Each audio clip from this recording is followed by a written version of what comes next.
Today is October 25th, and today we're going to finish up our series on BFF.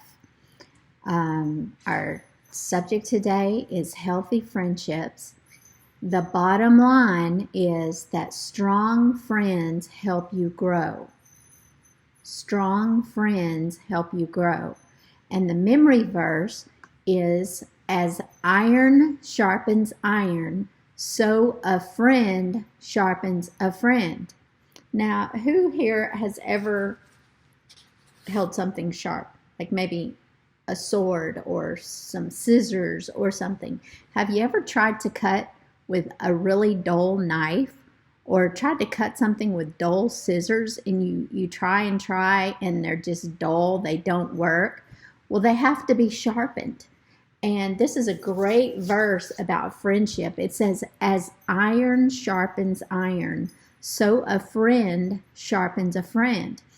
And that's found in Proverbs 27:17. Proverbs is where all the wisdom is found in the Bible. And you can go read in Proverbs and get really smart just reading there. But this is interesting that it says, as iron sharpens iron, so a friend sharpens a friend. You've got to have your friends to sharpen you, or you'll become very dull. And that's kind of a weird way to say it, but your friends kind of call you out whenever you're doing something dumb or you're trying to act like somebody you're not, and they kind of tell you, hey, you need to act right, or you shouldn't do that, or you could do better than this. You need to try harder. Don't quit. You know how a good friend really gives you good advice. And so just like you're not walking around like a dull pair of scissors that don't work and they won't cut and they're not useful, the same way, you don't want to be walking around, with a lot of, nothing really useful that you're doing or you can do because you're making bad choices. So your friends will tell you, hey, you need to do better than that. So they sharpen you to be sharper. So it's kind of a cool concept, and I really like this memory verse today.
Okay, I'm going to give you 9 points that you need to remember on how to have a good, healthy friend. Healthy friendships is what we're talking about. So how do you have healthy friendships? Here's point number 1. point number one is you have to have healthy boundaries. And that means you've got to be friends with people who know how to say yes to the good stuff and no to the bad stuff. You don't want to hang out with somebody who's always trying to do something bad. That's not good. So that's number one. Hang out with friends. Make friends who know how to say yes to the good and no to the bad. The second thing, the second point I want to make is you should have friends who have good listening skills. You want them to be a good listener. A good friend doesn't do all the talking. A really good friend knows how to listen. The Bible tells us we need to be quick to hear and slow to speak. So find a friend who really knows how to listen good. And then also you be that friend who knows how to listen good. So the third thing that you're looking for in order to have a healthy friendship, is to find someone who is slow to anger. Whenever you ever meet someone and they're just out of control, they get angry really easy, that kind of behavior will destroy your friendship. It's really difficult to be friends with somebody who gets angry all the time. There's going to be times whenever you might get mad at your friend or your friend might get mad at you, but you have to control your anger. The Bible says, do not sin by letting anger take control of you. So, don't forget that. Slow to anger. That's the third point. The fourth point is know how to fight fair. Well, there's no such thing as friendship without conflict. Every friendship has some conflict. There's going to be times whenever you and your friend are not going to agree on something. There's going to be times whenever you're going to just feel conflict and you're not going to understand each other. But a good friend is prepared for conflict and understands that the purpose of conflict is not to punish each other, but to resolve the problem. So if you have a friend and you have some type of conflict, then you don't run away. You don't get mad and run away and slam the door. You stay there and you work things out. So know how to fight fair. The fifth thing is quick to forgive. Good friends know how to forgive. They know how to put the past behind them and just move on. That is what a good friend will do. The sixth thing is be happy. Be happy. A good friend is a happy friend. You've got to be that happy friend, and you want to pick friends who are happy too. Someone who's sad all the time, or they're mad all the time, or they're grumpy, they're complaining, that's not a good friend. Pick somebody who is a good friend, and you need to be that good friend too. The seventh thing is be funny. Everybody loves to laugh, so good friends know how to make people laugh. They know how to be funny. Sometimes you're in a difficult situation, and sometimes you just have to look for something funny to laugh at, and that helps you get through. And that helps you know that you've got a really good friend who is trying to say something funny and kind of keep you laughing, even whenever it could be a difficult time for you. So that's good. And then the eighth thing is don't be weird. Don't be weird. Don't be weird. Do you know anybody who has some odd habits? I bet you have some odd habits. Sometimes you're going to find that people around you, they're just going to have some weird habits. And, we all do, and we have crazy things we like to eat, or weird ways we like to act, or just strange behavior. But you know what? Don't be weird. Have good table manners. When you go to your friend's house, you need to be respectful to their family, to their parents. When they come to your house, they need to be respectful to your mom and dad. They need to treat your brothers and sisters respectfully, and you need to do the same whenever you go to their house. Don't act weird, and don't be weird, and don't be gross. Just be nice and be a good friend. Here's the next thing that you need to know in order to have healthy friendships. You need to make sure that you are not involved in gossip with your friend.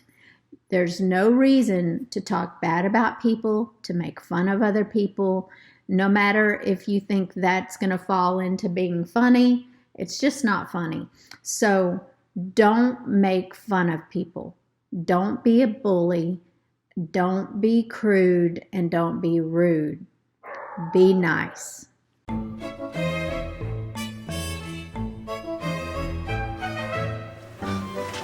That was some test, huh? I've been studying all week. Tell me about it. I haven't watched TV or anything. Whoa, seriously? Yeah, but tonight, when I go home, I'm gonna watch TV all night and catch up. Well, just make sure you take it easy. You know how you pick stuff up that you see. I can handle it. That stuff doesn't even affect me.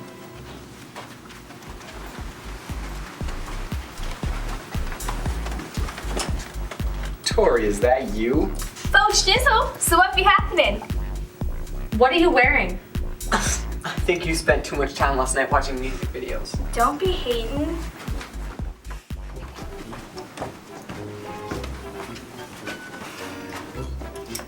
What in the world? Tori? The handle's Tiger Force Commander. Get it straight, weakling. Were you up last night watching action movies? You bet I was, civilian. Pink, red, any other color but green. Come with me, maybe I have a scarf or makeup or something. I don't need a scarf to save the world.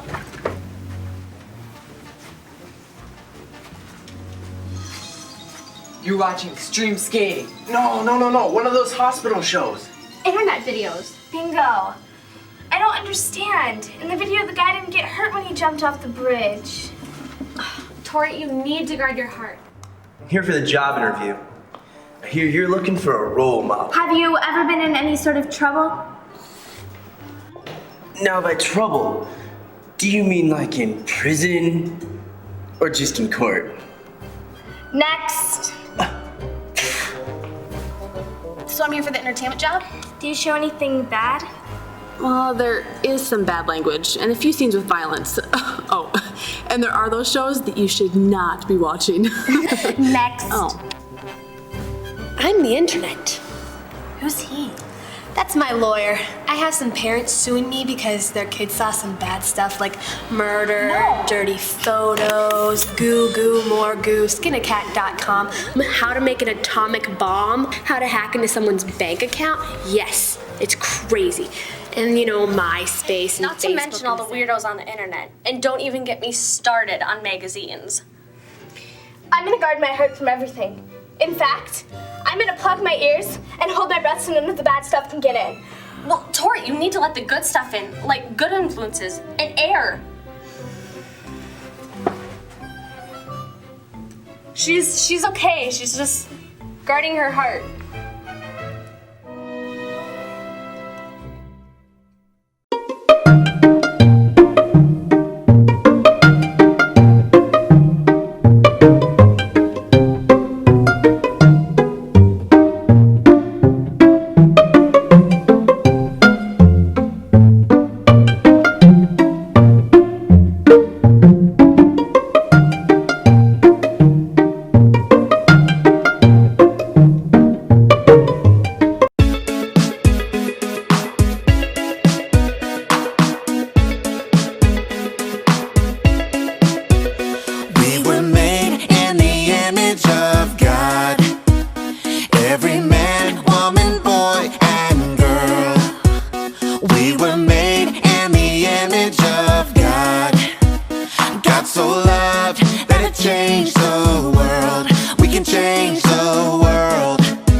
When God made people, He made a boy, He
were made in the image of God.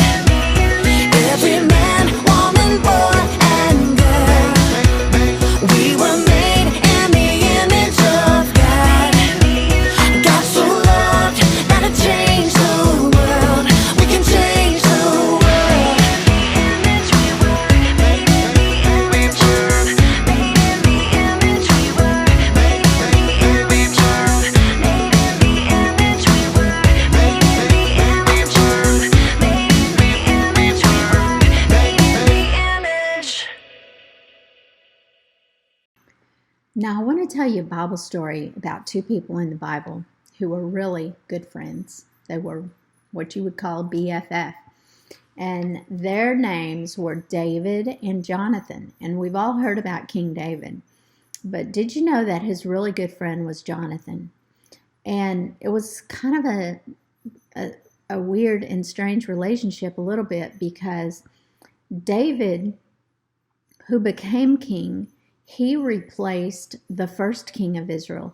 The first king of Israel's name was Saul. And Saul, although he was probably a good man originally, he just became really mean and really cranky and really just a kind of a big bully. And he didn't treat people very good. Well, King Saul had a son named Jonathan. And whenever David went and fought Goliath, remember that story? Well, David became friends with the king, King Saul. And, you know, King Saul really honored David for doing that and fighting Goliath, who was the enemy of all the people of Israel. And so he welcomed David into his house. Well, whenever David was hanging around with King Saul's family, he met Jonathan. Jonathan was probably close to his age, and they just started to hang out and become really good friends. Well, it was a little bit strange because God had anointed David to become the next king. Well, King Saul really didn't like that. He was feeling really jealous, and he was doing a lot of things. He actually kind of chased David out of the city and you know, tried to attack him and tried to send his armies after David. He wanted to get rid of David because he didn't want any other king come along and replacing him as the king.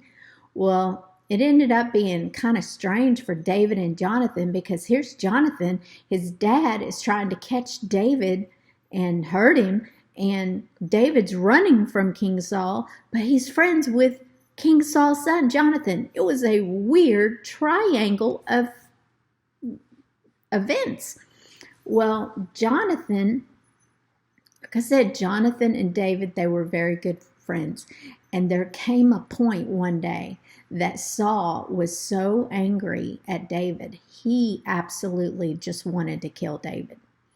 And he hated David so much, but Jonathan was able to intervene. He was able to kind of stand in the gap, kind of come between them and convince his dad to stop and not try to hurt David at that point. But because Saul hated David so much, Jonathan and David had to part ways, but they couldn't hang out together anymore, but they were still really good friends. Well, finally, after all of this problems and turmoil with King Saul, finally David did become king. And Saul and Jonathan were killed in the battle. Jonathan was in the army under his father's kingdom, and they got in a battle, and Saul died, and so did Jonathan. And David was so sad because that was really his friend. Well, lots of years went by, and David was king, and David decided he wanted to find out if there was any of Jonathan's sons that were still alive. If there was any of his sons that lived anywhere nearby, he sent people out to go find them. And they finally did find one. And his name was, it's a crazy name, Mephibosheth. Mephibosheth. That is that's hard to say. Say it with me. Mephibosheth. Mephibosheth. Crazy, huh? It's a big, long name. Well, Mephibosheth was like a grandson to Jonathan, and Mephibosheth, he was still alive, and so David took him and he brought him into his household, and he said, because your father Jonathan was my great friend, I'm going to take care of you, so you don't have to worry about anything. And it was really special because Mephibosheth actually was kind of handicapped. He had some problems, so he wasn't really able to even take care of himself. So it was a pretty cool ending to the story, that because David loved Jonathan so much and he had so much respect for his old friend, he went and found his son and he brought him into his house and said, you don't have anything to worry about anymore. I'm going to take care of you. And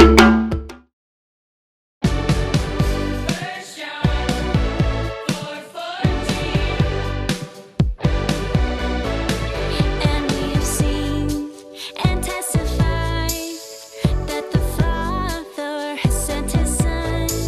And we have seen and testified that the Father has sent his Son to be the Savior of the world, to be the Savior of the world, to be the S-A-V-I-O, to be the S-A-V-I-O of the world.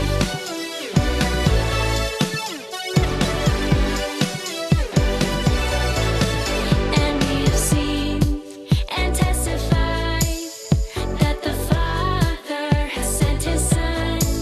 And we have seen and testified that the Father has sent his Son to be the Savior of the world, to be the Savior of the world, to be the S-A-V-I-O, to be the S-A-V-I-O of the world.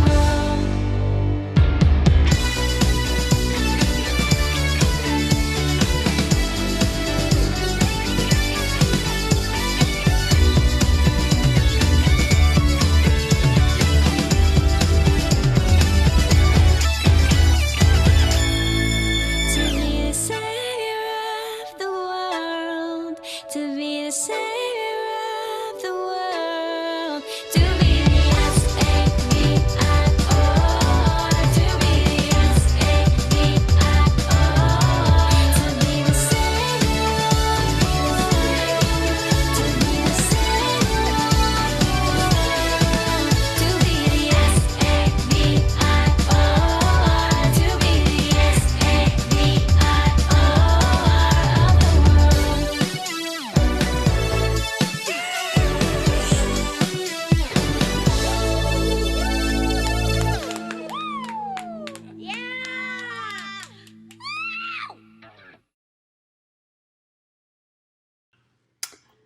Okay, everybody. Today I have a little project because I'm talking about having healthy friendships. So who here has ever made a sandwich? You know that you can't just slop a sandwich together any old way, especially if we're talking peanut butter and jelly, right? So this is what you want to do. To make a really good peanut butter and jelly sandwich, it takes a lot of skill. You can't just smash it together any old way. You've got to do a specific way to make a really good peanut butter and jelly sandwich. So I'm going to start off. So we're going to need 2 pieces of bread. If you want to grab your bread, go ahead, grab your bread. You're going to need 2 pieces of bread. You're going to need some kind of a utensil, a spoon or a butter knife will work. You're going to need some form of jelly, and I personally prefer grape jelly on my peanut butter and jelly. And you're going to need good old peanut butter. You don't have to use this brand. Any brand will work, but you want to make sure You got the good stuff in there. Whew, somebody's been eating lots of peanut butter at my house. So, first thing you do is you take your bread. Get your bread, open up your peanut butter. So you're going to have to get your utensil, either your spoon, your knife, and you need to get a decent amount of peanut butter. Whoa, whoa. Oh my goodness. Can everybody see? Delicious creamy peanut butter. Yummy. So do you think if you just slop a little bit on like this, is this going to be good enough? No, this is not good enough. Ooh, almost dropped my peanut butter sandwich. So you want to spread it to the edges, because if you take a bite, you don't want to just have bread. You want to have some peanut butter there. So you need to spread it around and get a full serving of peanut butter. Can everybody see my yummy, peanutty, creamy peanut butter? So here's the peanut butter side. So luckily, I have the squirt bottle jelly. You may have your jelly. You're going to have to get it out with a spoon. And, you know, at that point, I would put the jelly on the opposite side. So you have to get your spoon out, put your jelly on, spread it around. But I have a squirt bottle. Who wants to watch this in action? Oh, man. Can you see? Oh, come on. We gotta get all this jelly down here at the right end of the bottle. Sometimes you gotta bang on it to get it just right. Come on, jelly. Oh, man, I'm gonna have to lay hands on this jelly. Come on, jelly. It's gonna make some weird noises. Remember when I was talking about don't be weird to your friends? Well, don't make weird noises to your friends like that either. I'm trying to get some good amount of jelly. Okay, this is pretty good. Pretty good. So, since I'm not going to mix the peanut butter and the jelly in the same jars, I can use my same peanut buttery knife and spread my jelly around. There's some people might think this is breaking the rules, but not to me. So, now comes the magic. Here's the magic. We have the peanut butter side. We have the jelly side. And then just like a wonderful friendship, here goes. Can you see the magic? Oh, good stuff here. So let me take a taste test and make sure it's good enough for you boys and girls. It's good. Thumbs up. But what I want to talk about with this peanut butter and jelly sandwich, I just want you to remember that just like whenever you take all the good things it takes to make a peanut butter and jelly sandwich takes a lot of skill, you've got to work really hard at making good, healthy friendships with your friends. Jesus wants you to have good friends. He wants you to have a BFF.